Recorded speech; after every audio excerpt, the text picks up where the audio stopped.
In this video, let's take a look at a column chart that displays expenses.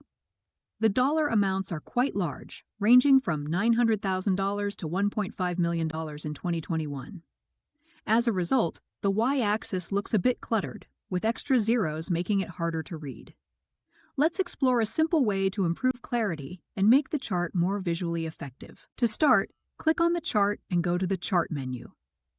Scroll to the bottom, and under Y-axis formats in the Other Formats section, you'll see two options.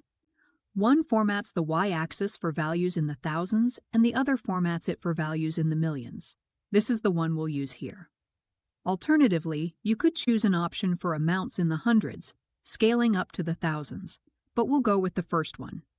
This will add an M for amounts in the millions and a K for amounts in the thousands. This is a simple change, but it significantly clears up space on the y-axis and makes the chart much easier to read. Thank you for watching. Visit Macabacus.com to learn more about why Macabacus is the leading productivity and brand compliance add-in for finance professionals and their firms.